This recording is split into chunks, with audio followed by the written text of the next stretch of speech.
우리 사람은 하나님이 창조한 게 분명히 맞습니다.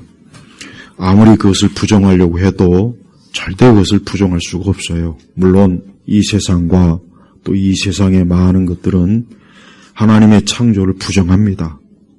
많은 과학이나 의학이나 또 철학 여러 가지 보면은 하나님의 창조를 절대 인정하지 않습니다. 오직 우리 성도, 우리 그리스도인, 하나님 믿는 우리만 그것을 인정하고 믿고 있죠.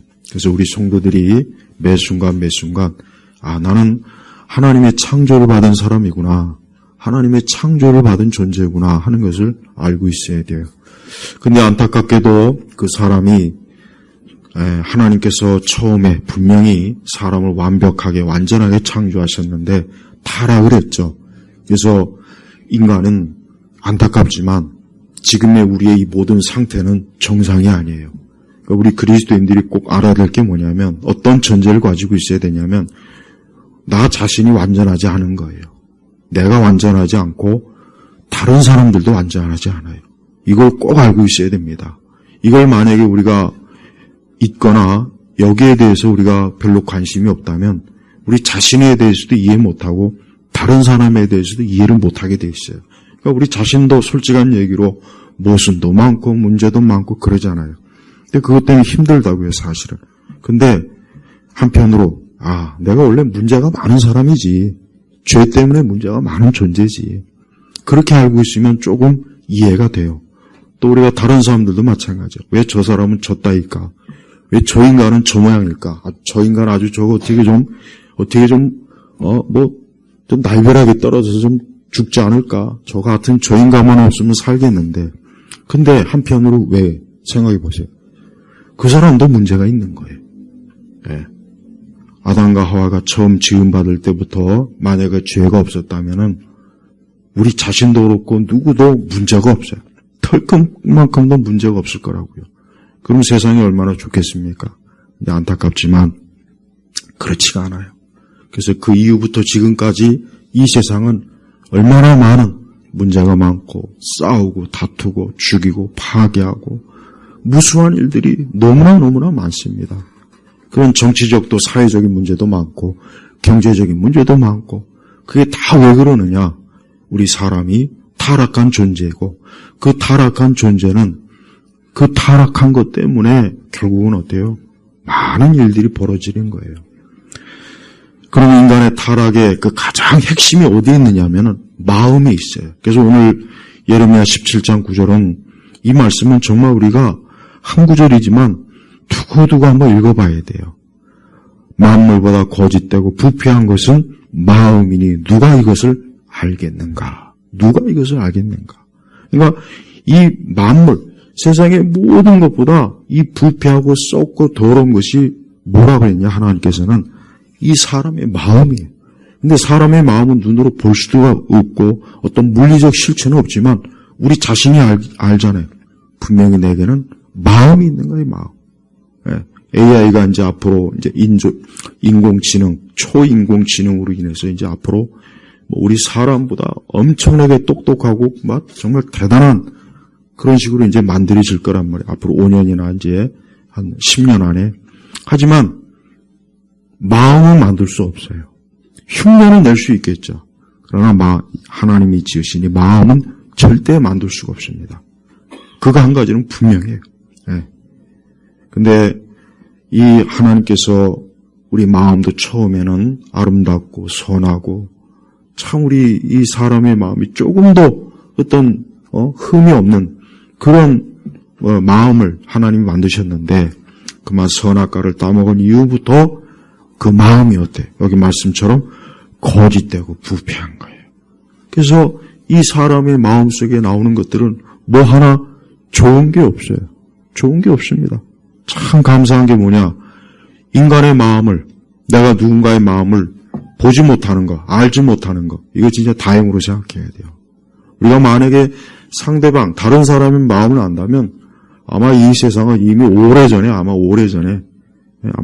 멸망했을 거예요. 아마 한 사람도 살 사람이 없을 거예요. 근데 다행이죠. 서로가 서로의 마음을 보지 못하고 알지 못하는 게 얼마나 다행입니까? 근데 하나님께서는 성경에는 이 사람의 마음을 다 담아놨어요.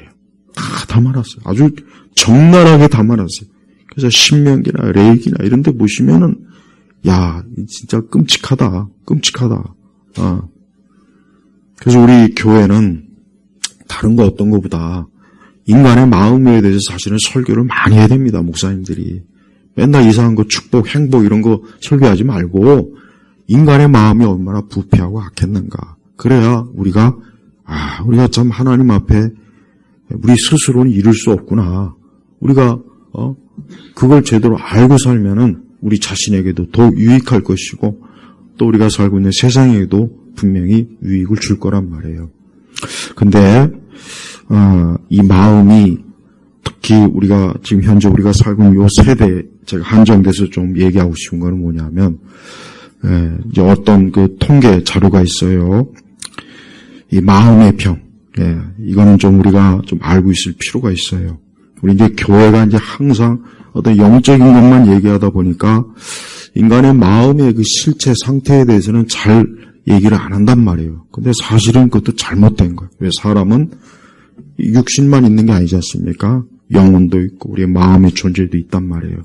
근데 사실 많은 사람들이 이 마음의 병이 있어요. 마음의 병. 자, 여기 구체적으로 통계 기록을 가져왔어요. 작년에 우리나라 사람 중에 283만 명이 마음의 병. 여기서 이 마음의 병이라는 게 뭐냐면은 정신질환을 얘기하는 거예요. 근데 이게 5년 만에 이 40%가 늘은 거예요. 40%. 그러니까 엄청나게 늘은 거죠. 5년 전 2019년에는 이 8만 명, 5년 전에는 40% 가까이 늘어나서 78만 명이 이제 더 늘어난 거예요. 5년 전보다.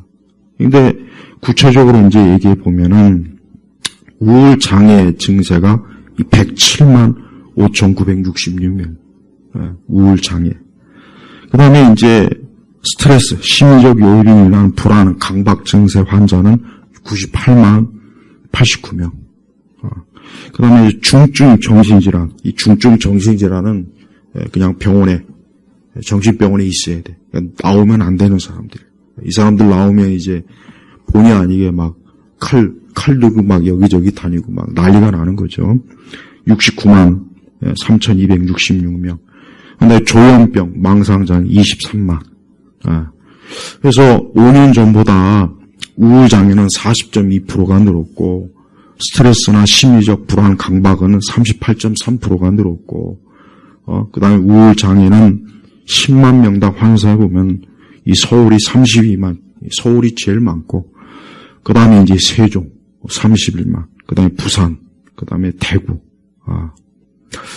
그리고 20대, 우울장애 20대는 약 3,020.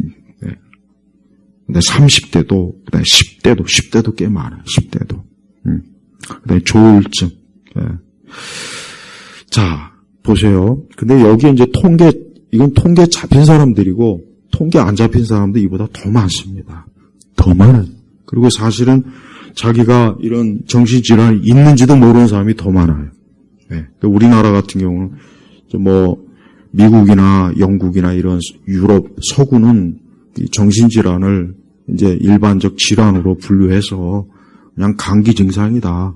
그냥 몸이 아픈 거다. 그래서 꺼리낌 없이 얘기하지만 우리 사회는 아직 그 정도는 아니에요. 조금 정신질환이 있으면은 사람들이 좀 어때요? 여러 가지로 취업하는데도 불리하고 뭔가 좀 이렇게 사람들이 꺼려한단 말이에요. 그러다 보니까 이걸 드러내지를 않아요. 또 자기가 분명히 문제가 있음에도 불구하고 이걸 치료 안 하고 계속해서 그냥 그 잘못된 정신질환의 문제를 일으키면서 그냥 살고 있는 사람도 부지기수입니다. 우리가 알아야 될 것은 그럼 이게 왜 그러느냐? 왜 그럴까? 첫째는 아까 제가 얘기했죠. 사람이 타락해서 그런 거예요. 부패해서 그런 거예요. 그러니까 처음에 아담과 하와는 지극히 정상적인 거예요. 저는 그 지극히 정상적인 게 솔직히 모르겠어요. 왜? 우리가 다 타락했기 때문에 아담과 하와를 본 적이 없잖아요, 사실은. 만약에 타락하기 이전에 아담과 하와를 우리가 보고 그분들과 좀 생활을 하면 야, 이게 완벽한 인간이구나 알 텐데 우리는 모르지 않습니까? 서로 다 부패한 죄인들이니까 그것만 알고 있지 완벽한 인간에 대해서는 모르는 거예요. 그러니까 도대체 완벽한 정신 상태가 뭘까? 모릅니다. 이건 정신의학자도 모르는 거예요. 그래서 사실은 대부분의 사람들은 다 이 마음의 병이 다 있어요. 교회 다닌다고 없습니까? 아니죠. 여러분 교회 다닌다고 해서 감기 안 걸립니까? 교회 다닌다고 해서 독감 안 걸립니까? 뭐 교회 다니고 신앙생활 한다고 해서 암 안 걸립니까? 다 걸리잖아요. 그러니까 똑같아요. 그러니까 교회 다녀도 정신적으로 문제가 있고 우울증도 있고 강박관념도 있고 불안 증세도 있고 조현병도 있고 다 그런 거예요.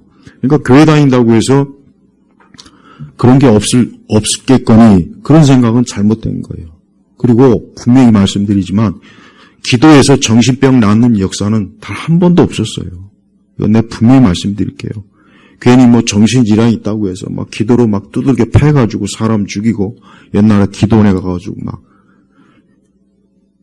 기도에서 정신질환이 낫는 역사는 인류 역사상 사도시대 이후로 저는 그것도 모르겠어요. 솔직히. 예수님은 분명히 그것도 낫게 하실 것 같았는데 단 한 번도 기도에서 정신질환을 낫게 한 역사는 없습니다. 없다고요. 그러니까 괜히 뭐 하나님의 능력이니 뭐니 자꾸 이따위 헛소리 해가면서 뭐 기도해서 뭐 낫게 그런 짓 하면 안 돼요. 그래서 우리 예수님 믿는 사람들 중에도 정신질환이 있으면 빨리 병원 가세요. 병원 가시라고. 괜히 기도하고 성경 읽으면서 나는 낫게 하시겠지. 그런 예가 없어요. 한 예도 없다고요. 그러니까 자기 자신이 혹시 정신적 질환이 있거나 가족 중에 정신적 질환이 있으면 성경을 기도할 생각하지 말고 먼저 병원 가요. 병원 가서 정확하게 진단받고 약 먹고 그러면서 기도하고 말씀 읽으라고요. 그러니까 신앙 치료요법을 쓴다고 해가지고 괜히 병원 안 가고 자꾸 버티고 그러다가 많이 죽어요. 많이 죽는다고 그러다가 문제 많이 생긴다고요. 그러니까 특히 이 정신질환이나 이런 마음의 병이 있으면은 내게 그런 게 있다. 그러면 어떻게 됩니까? 무조건 병원 가라고요. 무조건 병원 가서 정확하게 진단받고 정확하게 약을 먹고 그러면은 많이 호전되고 많이 좋아지고 더 심해지지가 않는다고요. 안 그러면 더 심해져서 점점 더 이게 본인이 문제가 아니라 그 주변 사람들이 지옥 같아진단 말이에요. 가족, 뭐 직장생활 못합니다. 힘들어져요. 그러나 그 정도는 또 아니더라도 그러나 또 우리 자신은 각자가 우리 마음이나 우리의 정신이나 이런 부분에 다 모순이 있고 문제가 있는 거예요. 그러니까 우리가 왜 그러느냐? 죄 때문에 그런 거예요. 죄 때문에 그런 거니까 그걸 어느 정도 우리 스스로도 이해를 하고 다른 사람들도 좀 이해를 해줘야 돼. 그거 어쩔 수가 없는 거라고. 어쩔 수가 없어요. 이건 불가항력이에요. 불가항력. 그럼 언제 이게 완벽하게 해결될까? 이 다음에 천국 가면 돼요. 이 다음에 천국 가면 그때는 더 이상 어떤 죄의 흔적이나 어떤 죄의 잔재가 단 하나도 없어요. 그래서 우리 성도들은 우리 자신의 부패와 우리 자신의 마음의 병, 우리가 혹 우울하거나 많은 것들이 있을 때 그래, 이 땅에서는 어쩔 수 없다. 이걸 어느 정도 그냥 감안해야 된다. 이 다음에 내가 천국 가면 내가 더 이상 우울증도 없을 것이고 강박관념, 불안장애도 없을 것이고 더 이상 조울증이나 조현병도 없을 것이고 괴롭고 근심되고 막 정신적으로 힘들고 잠 못 자고 천국에 가면 이제 그런 것이 없을 거니까 내가 항상 천국을 사모하면서 살아야 되겠다. 이런 마음을 가져야 돼요. 이게 성도의 소망이에요. 이게 그리스도인에게 주어지는 하나님의 축복입니다. 축복이에요. 그래서 우리는 이 세상에 살면서 우리 자신과 모든 사람들이 다 아담의 원죄로 인한 그 애초부터의 그 문제는 이 땅에서는 근본적으로 해결이 안 된다는 걸 전제로 하고 우리가 살아가야 돼요. 그러나 하나님께서는 그보다 훨씬 더 좋은 걸 우리에게 약속했습니다. 뭡니까? 우리가 하나님의 아들 예수님을 통해서 우리 죄가 해결된 거예요. 그러니까 이게 사실 제일 중요해요. 몸이 질병이 낫는 것과 정신적 질병이 낫는 것보다 더 중요한 게 뭐냐? 우리 죄가 해결되는 게 가장 중요한 겁니다. 죄가 해결되지 않으면은 내가 이 현세에서나 내세에서 나의 죄로 인해서 영원히 멸망받고 형벌받고 고통을 받을 거 아니겠습니까? 그러니까 하나님께서는 예수님을 통해서 우리를 구원하셔서 적어도 우리가 하나님 앞에 죄인이 아닌 하나님의 자녀로서 우리가 살아가도록 신분을 바꿔주신 거예요. 신분을 싹 바꿨어요. 전에는 죄인이에요. 전에는 전적으로 타락했어요. 전에는 첫 번째 아담이 개판 쳐가지고 내가 완전히 망가져 버렸어요. 그래서 어떻게 이걸 하나님이 해결하셨냐?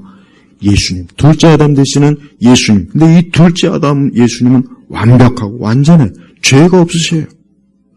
우리 예수님은 분명히 정신적 질환, 정서적 하나도 없을 게 분명히 저는 그건 사실이라고 생각해요. 그래서 이 둘째 아담 되시는 예수님께서 대신 우리 죄값을 치러주셔서 우리가 이제 신분이 어떻게 바뀌었냐? 내 신분이 의인으로 딱 바뀐 거예요. 내 신분이 딱 의인으로 딱 너는 의인이다. 의인이라고 딱 하나님께서 어때요? 딱 아주 이름을 쳐주신 거예요. 그럼 이 세상엔 두 종류의 사람이에요. 여전히 어때요?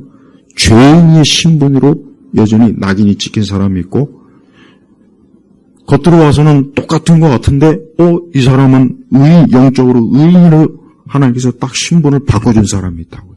그래서 우리 그리스도인은 의인이에요. 그래서 우리 성도들이 절대 나는 비록 죄인이지만 루터가 그런 말을 했지 않습니까? 루터가 나는 죄인이면서도 의인이다 그랬단 말이에요. 루터가 아주 정확한 표현이에요. 왜 그러냐? 분명히 내가 죄성이 있고 죄를 짓고 분명히 내가 문제가 많지만 그러나 하나님의 아들을 통해서 의롭게 된 자다 하는 이 믿음을 가지고 마음에 평강이 있고 죽음에 대한 두려움이 없고 천국과 영생에 대한 소망이 가득한 거예요. 그래서 성도는 그렇게 살아가는 겁니다. 자신의 죄를 깨달으면서도 나는 하나님의 자녀다. 하나님의 자녀다. 그러나 하나님의 자녀가 아닌 일반 즉 자연인들 즉 아담의 그 본성의 죄악을 그대로 물려받은 사람은 어떤 상태냐? 그 사람들의 상태는 분명히 그 사람들도 어느 정도 자기가 문제가 있고 잘못이 있고 뭔가 나도 그런 걸 알긴 알아요. 그러나 그들은 그것만 알지 자기가 하나님 앞에 즉 자기가 새롭게 된 것에 대한 인식은 없어요. 그건 없단 말이에요. 물론 약간의 정신적 각성은 있어요. 철학적 각성은 있습니다. 그래서 요가를 한다든가 정신 수양을 한다든가 명상을 한다든가 아니면 둘레길 돌아가면서 걷는다든가 뭔가 자기 나름대로 그런 건 있지만 그런 근본적인 해결은 안 됩니다. 근데 지금 사람들은 그걸 굉장히 좋아하잖아요. 그걸 좋아한단 말이에요. 하지만 그건 하면 할수록 점점 더 힘들어져요.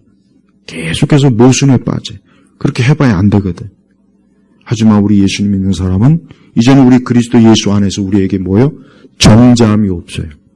그래서 우리 성도들은 항상 절대 나는 하나님의 자녀다. 이 믿음을 굳게 붙잡아야 됩니다. 이게 사실인데 근데 마귀는 항상 그 부분을 공격하는 거예요. 늘 그 부분을 공격해서 너는 죄인이야. 야, 너가 그런 죄를 짓고도 뻔뻔스럽게 오늘 교회 가서 예배 드릴 수 있어? 너 그러고도 성경 읽고 기도할 수가 있어? 너 자신을 봐라. 너 얼마나 위선적이냐? 너 얼마나 더럽냐? 마귀는 계속해서 그런 식으로 우리를 어때요? 고소해요. 참소한다고요. 근데 거기에서 절대 넘어지면 안 돼요. 근데 거기서 많이 넘어져요. 그래. 나 같은 죄인이 무슨 내가 이거 안 되겠구나. 이거 예배 가는 것도 이거 창피해서 못 가겠고 기도하는 것도 이거 참 하나님 앞에 이게 하나님 뵐 낯이 없다. 이거 성경 읽어도 이거. 그러니까 마귀가 자꾸 어때요? 내가 하나님의 자녀인데 넌 하나님의 자녀가 아니야. 네가 하나님의 자녀라면 그럴 수 있어? 너 어떻게 그렇게 뻔뻔스럽냐? 너 어떻게 그런 죄를 짓고도 너처럼 참 모순 인간이 없다. 마귀는 계속 이렇게 정죄를 준단 말이에요. 근데 많은 그리스도인이 거기에 넘어가더라고요. 그거 넘어가지 마요. 우리는 어때요? 그래, 난 죄인이야. 그런데 나는 예수님을 통해서 의로워졌어. 예수님이 내 대신 십자가에서 죽으셨고 그분이 부활하셨고 그분이 이제는 나의 대언자가 되셔서 이제 내가 하나님 앞에 그래서 나는 이제 그리스도를 통해서 하나님이 나를 보시기 때문에 나는 아무 문제가 없어. 이게 믿음이란 말이에요. 이게 복음적 믿음, 복음적 믿음. 이 믿음을 가지고 나와야 되는 거예요. 이 믿음의 방패를 가지고 계속 있으면 에베소의 말씀대로 마귀는 계속 화살을 쏴야 돼. 너는 죄인이다. 너처럼 못된 인간이 없다. 너처럼 문제 많고 위선적인 인간이 세상에 어디 있겠냐. 다른 사람 몰라도 너는 반드시 지옥 갈 거다. 너는 예수님 믿어도 안 돼. 교회 가도 안 돼. 너 암만 기도해봐야 안 돼. 너 그래봐야 너 소용없어. 하여튼 무수하게 마귀가 정지에 화살을 쏜단 말이에요. 그럴 때 어떻게 해요?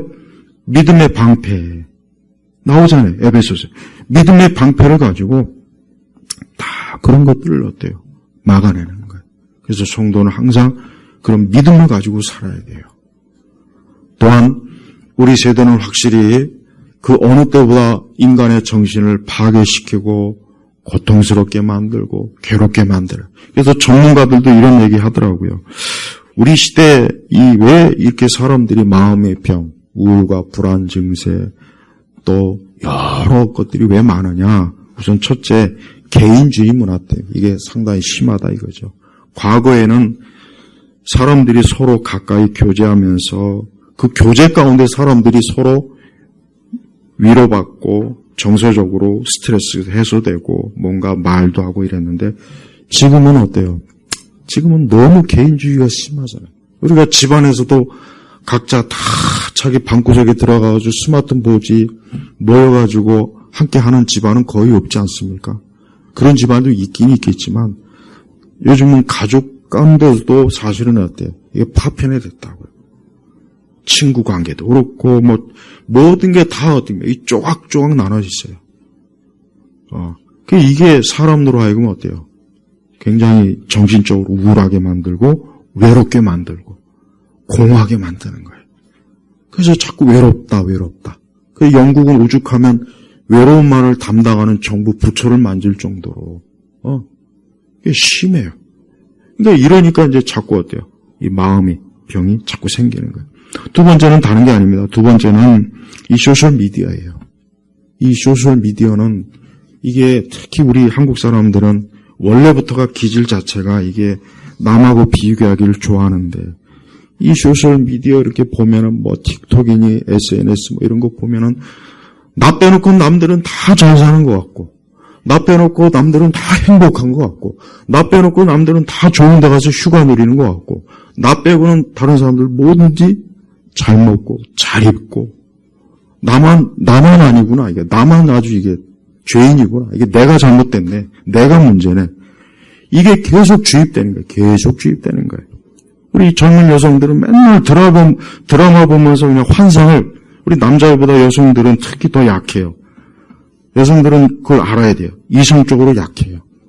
본능이나 정서는 여자가 강하지만 논리나 이성이 약하단 말이에요. 그러니까 여자들이 더 심합니다. 그러니까 여자들이 자꾸 드라마나 이상한 우리나라 드라마가 여러분 전 세계에서 가장 위험하다고 학자들이 얘기해요. 우리 한국의 이 드라마를 보면 특히 여자들은 우울증 심해질 것이고 또 공주병 걸리는 건 딱 좋을 것이고 이 드라마 보고 있다가는 절대 그 여자들이 정신 상태가 이게 정상이 아닐 거니까 조심하라. 이거 진짜 학자들이 얘기하는 거예요. 정말입니다. 남자들도 마찬가지고. 그러니까 이런 문화들이 사람들을 어때요? 사람들을 현실 판단을 못하게 만드는 거예요. 현실 판단을 정확하게 하면서 우리가 사람이 살아야 되는데 이게 가짜, 가상, 허상, 허세, 허영 여기만 그냥 주입되고 있으니 어때요? 자기는 불행하고 왜 나만 이럴까? 그리고 자꾸 여자들 독방 육아란 말 쓰면 안 돼요. 왜 자꾸 그런 말 씁니까? 성경적으로 여성들은 아이를 양육하는 게 여자의 책임이에요. 근데 왜 자꾸 독방 육아예요? 독방 육아 하기 싫으면 결혼하지 마요. 안 하면 될 거 아니야. 애 안 낳고. 그렇게 살지 왜 결혼해서 애 낳고 독방 육아 나만 이러니. 원래 그런 거 결혼하면은 원래 그런 걸 왜 자꾸 그걸 아닌 거로 자꾸 생각하냐고. 그러니까 사람들이 정상인 걸 비정상으로 보고 비정상을 정상으로 보니까 이게 문제가 생기는 거예요. 그러니까 우리가 이 세상을 살아갈 때 현실적으로 봐야 돼. 안타깝지만 현실적으로 세상은 아름다운 것이 아니구나. 인간의 삶은 겉보기와는 다르게 굉장히 고통이 많고 문제가 많고 인간의 삶은 원래부터 이렇게 죄로 인해서 모순도 많구나. 그러니까 현실 판단을 해야 되는 거예요. 그렇지 않고 맨날 이런 언론이나 매스미디어나 이런 것들이 주는 허상에 빠지는 거 없어요. 아까 얘기했잖아요. 남들은 다 행복한 것 같은데 나만 불행한 것 같아. 하루 종일 틱톡 보고 SNS 이렇게 보다 보면 그런 생각이 안 들 수가 없죠. 안 들 수가 없죠. 그러면 어떻게 됩니까? 사람이 우울해지는 거예요. 나만 불행하구나. 나만 이렇게 인생을 시궁창에 살고 있구나. 다른 사람들은 다 웃고. 근데 사실은 뭐냐? 다른 사람들도 다 힘든 거예요. 실상은 다른 사람들도 다 힘든데 그냥 그 잠깐의 사진이나 영상에만 행복하게 비칠 뿐이라고요.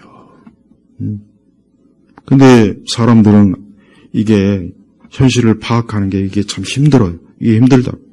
그래서 있는 그대로 세상을 보기보단 가상, 꾸며낸 것 이런 걸 본단 말이에요. 우리 여성분들 화장한 얼굴과 화장 안 한 얼굴을 그 차이를 명확하게 좀 인지를 해야 돼요. 화장한 얼굴은 가짜고 화장 안 한 얼굴이 진짜라고요. 제가 뭘 얘기하려고 하냐? 이 세상이 진짜와 가짜가 있단 말이에요. 그러니까 이미지가 있고 진짜가 있단 말이에요. 근데 하나님께서는 우리 성도들에게는 진짜를 봐라. 그래서 여러분 성경을 읽어보면은 성경이 의외로 행복하고 아름다운 얘기는 별로 없어요. 맨날 죽이고 싸우고 거짓말하고 막 배신하고 팔고 아니 왜 거룩한 성경 말씀이 이렇게 좀 아름답고 참 문학적이고 뭔가 이런 그거보다는 어때요? 이 성경을 읽어보면은 이 세상이 이게 참 무섭구나. 이렇게 인간의 본성이 잔인하구나. 악하구나. 이게 세상이 이게 진짜 하나님 말씀이 맞다는 생각이 저는 나이가 좀 계속 들면 들수록 정말 하나님 말씀대로 사람은 정말 이 괴물이구나. 정말 이 사단이 이게 이 사람을 꽉 잡고 있구나. 저는 정말 절실하게 책을 통해서보다는 제가 살아가면서 느껴져요. 하나님 말씀이 맞는 거예요. 그래서 우리는 이 세상의 현실을 우리가 알고 살면 도움이 돼요. 여러분 아이들한테도 현실을 가르쳐야 돼요. 직장생활이 힘든 거야. 결혼생활도 힘든 거고 이 세상 사는 게 정말 고통스러운 거야.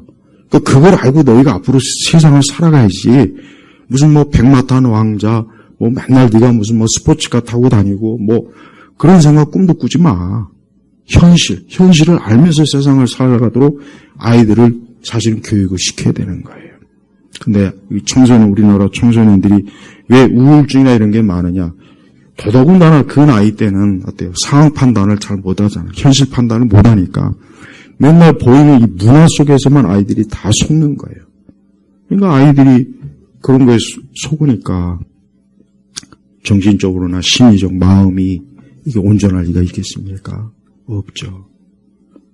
하나님께서는 오늘 말씀에 만물보다 깨끗하고 아름다운 것이 마음이니 이렇게 말씀하지 않고 만물보다 거짓되고 부패한 것은 마음이니. 이 마음이 누구 겁니까? 이 마음이 누구예요? 다 자기 마음이에요. 내 마음은 아니고 얘 마음만 나쁘다는 거예요. 얘만 나쁘다. 다 그러잖아. 나의 마음은 내 마음은 천사 같은 마음이지. 전현이 나쁜 거지. 다 이러고 있죠. 그게 아니고 여기 마음은 지금 나를 얘기하는 거예요. 하나님께서 나를 얘기하는 나. 이 하나님께서 내 마음을 이렇게 세상 모든 것보다 거짓되고 부패하다고 말씀하시고 딱 나를 지적하는 거예요. 나를. 그러면서 누가 이것을 알겠는가? 모른다는 겁니다. 모른다는 거예요. 근데 이걸 알 수 있는 방법이 있어요. 성경 읽으면 돼요. 가로놓다 보십시오. 그 예수님을 팔아먹고 그럼 어떻게 그럴 수가 있어요? 어떻게 그럴 수 있습니까? 여러분, 그 최근에 우리나라 모 가수가 있어요. 성모라고 하는 가수인데, 그 언론 나왔어요. 그 매니저가 오랜 동안 사기를 친 거예요. 그래가지고 막 몰래 막 그냥 막 엄청난 돈을 이 매니저가 이제 먹은 거죠. 근데 그 가수가 그 매니저를 위해서 결혼식도 그렇고 뭐 결혼식 축가 사회 정말 지극정성으로 그 자기 매니저를 그렇게 잘해줬더라고요. 근데 이놈이 뒤에서 뒤통수를 친 거예요. 몰래 그냥 돈을 막. 여러분 봐요.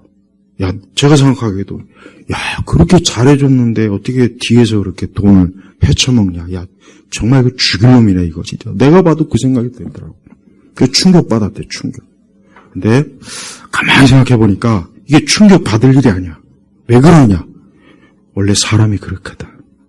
원래 사람이요, 은혜를 몰라요. 은혜를 모른다고요. 배워망덕하다고요. 원래 그래. 역사 속에 보십시오.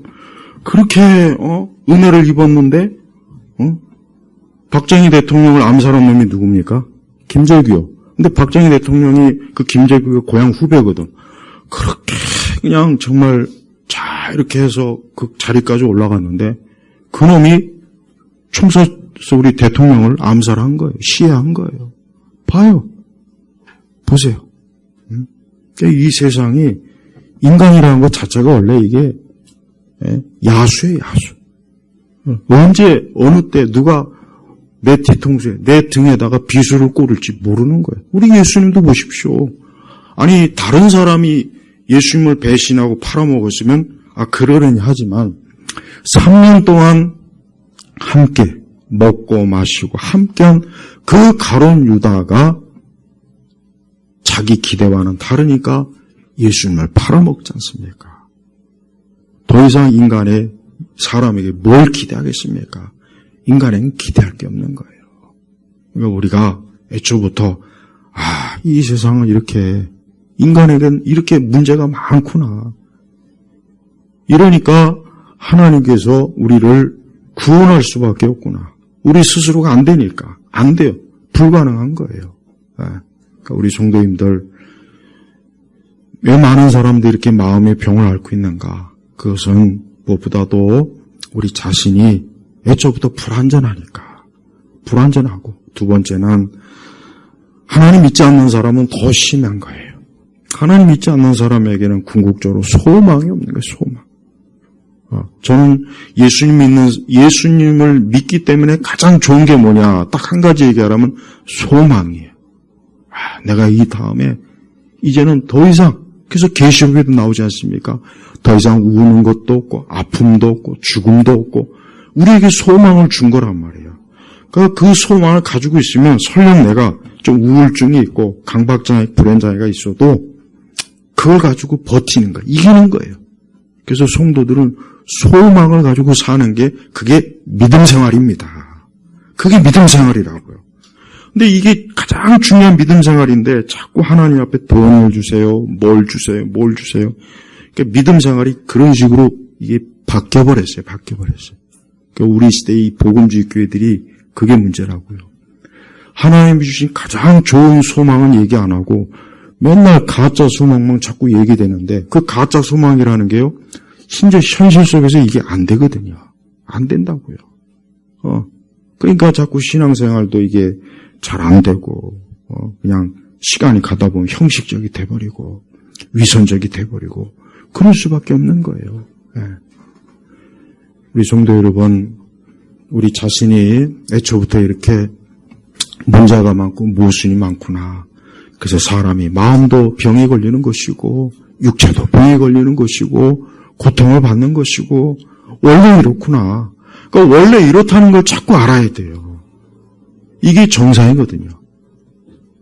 가짜나 환상을 보면서 살면 안 돼요. 예수 믿는 사람은 절대 환상을 보면서 살면 안 됩니다. 근데 특히 우리가 살고 있는 지금 우리 세대는 특히 20세기에 올라와서는 뭐가 발달합니까? 일단 매스미디어가 발달한다고. 이게 문제라고요. 과거 사람들은 이 매스미디어라는 게 사실 없잖아요. 없었다고. 뭐 옛날에 라디오가 있었습니까? 뭐 텔레비전, 영화 뭐 이게 있습니까? 그런 게 없기 때문에 사람들이 훨씬 더 세상을 현실적으로 볼 수가 있었어요. 그리고 또 책을 또 읽고 또 인간과 경험에서 우러나는 것, 거기서 지혜를 얻고. 그런데 이제 이 매스 미디어가 발달하기 시작하면서 이제 가짜, 거짓 환상들이 사람들의 눈과 귀와 마음을 사로잡으니까 그때부터 이제 사람들이 현실보다는 거기에 속고 사는 거예요. 이미지에 속고 사는 거예요. 이미지에. 예. 근데 교회 다니는 사람들까지도 그렇게 하니까 지금 문제가 생기는 거예요. 그러니까 교회들 다니는 분들은, 신앙생활 하는 분들은 항상 성경의 말씀을 보고, 성경의 말씀 보면 얼마나, 여러분, 다윗도 간음하고 살인교사, 다윗, 요즘 같으면 다윗 무기 종신이에요, 종신. 지금 같으면 다윗은, 저 미국 가서 재판받으면 1000년 감옥에 가 있어요, 1000년. 아브라함도 솔직한 얘기로 자기 살려고 부인 팔아먹고, 그 다음에 또 여러분 성경에 보면 추한 얘기가 굉장히 많습니다. 왜 그걸 하나님께서 이렇게 계시라고 우리에게 사람에게 읽으라고 할까?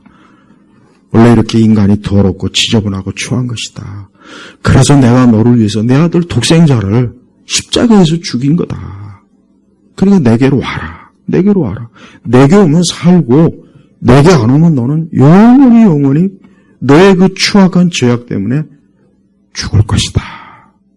바로 그걸 말씀해 주시려고 이 신구약 66권을 우리에게 기록하신 거예요.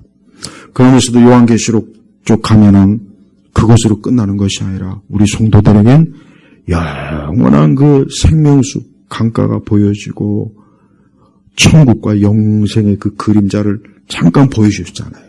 얼마나 좋습니까? 우리가 이 다음 얼마 멀지 않아요. 먼 게 아닙니다. 멀다고 생각하면 안 돼요. 얼마 안 멀어요. 이 다음에 그 생명수 강가에서 그때는 더 이상 슬픈 것도 없고 근심 염려되는 것도 없고 몸이 아픈 것도 없고 우울증도 없고 강박장애도 없고 괴로운 것도 없고 내가 그곳에서 영생을 누린다고 생각하면 얼마나 기쁘고 좋습니까? 그 소망 가지고 사는 거예요. 다른 소망 절대 없습니다.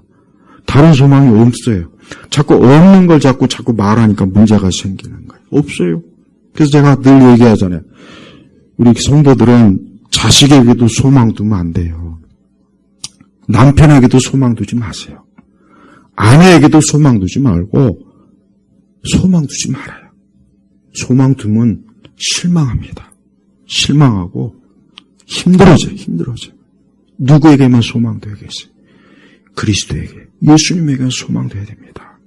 그리고 우리나라 정치적 상황이 너무 안 좋은 건 맞긴 한데 정치적인 소망도 사실은 없어요. 솔직한 얘기로. 예. 그냥 조금 차선의 것을 선택할 뿐이지 정치적인 것도 궁극적으로 소망이 안 돼요. 그럼 우리의 궁극적인 소망은 어디입니까? 천국, 하나님의 나라예요. 그곳은 실제 하는 곳이에요. 가상이 아닙니다. 진짜 거기야말로 가상이 아니에요. 우리 남자들, 남자애들이 정신적 문제 생기는 건 100%도 게임 때문이에요, 게임. 우리나라 20대, 30대, 40대, 50대까지 이 남자애들이 정신적 문제는 100% 게임이에요, 게임. 그 게임 캐릭터를 보여요. 마녀, 마술, 마법, 온갖 성경에서 저주받은 것들 잔뜩 캐릭터 막 쏟아붓고, 그런 게임 하지 말고, 고전적 게임, 벽돌 까기나 이런 거나 해야 된다. 나 어릴 때는 그런 게 없었어요. 맨날 그냥 바닥에서 비석치기 하고, 제기차기 하고, 정신병 없어요, 우리 때는. 근데 지금은 그냥 이 어린아이들이 요즘 나이든 아마 내 세대에 아마 본격적으로 스타크래프트 이런 게임들이 들어왔을까. 이제 컴퓨터, 인터넷이 본격적으로 30대 초반에 이제 그 세대부터가 이제 이 남자애들도 정신 상태가 이게 정상이 아닌 거예요. 맨날 이상한 짓이나 하고 엉뚱한데 일 안 하고 놀고 먹고 맨날 그냥 그러니까 여성들도 문제가 많지만 남자들도 솔직히 문제가 많습니다. 정신적 문제가 많다고요. 그럼 100% 게임이에요. 그러니까 남자들은 다른 거 없어. 100% 게임, 여자들은 드라마. 딱 둘 중에 하나예요. 그러니까 그런 것 때문에 이 정신 문화가 피폐해지고 문제가 생기는 거예요. 그러니까 그런 시간 있으면 뭐 하면 됩니까? 시편 1편을 좀 보세요. 거기 뭐라 했습니까? 복 있는 사람은 하나님의 말씀, 율법을 주야로 묵상하는 자로 다 그랬잖아요. 그러니까 하나님의 말씀을 주야로, 그러니까 하나님의 말씀을 가까이 있는 사람은 진짜 정신병이나 우울증이나 강박 이거 많이 예방할 수 있고, 실제 그런 질병에 들리면은 그 방법으로 말씀이 있는 것으로 사실 많이 완화가 될 수가 있어요. 그 대신 약도 먹어야 돼요. 내가 약 안 먹고 병 치료한다. 100% 사기입니다. 절대 저는 기도만 하면 다 돼. 나 이제까지 한 번도 그런 말 한 적이 없어요.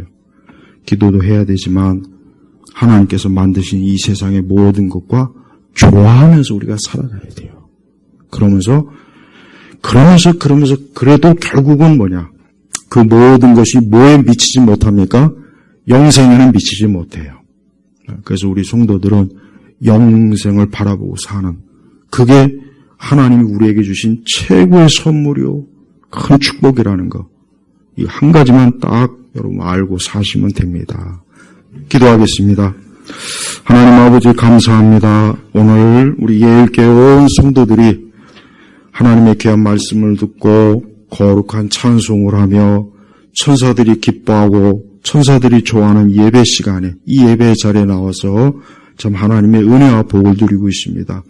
우리 온 성도들의 마음과 생각과 저들의 육체와 저들의 정신과 저들의 삶의 모든 영역에 하늘의 거룩하고 신령하고 그 놀라우신 우리 주 예수 그리스도의 십자가의 사랑이 가득가득 배이게 하여 주옵소서. 예수 그리스도의 이름으로 기도 올렸습니다. 아멘.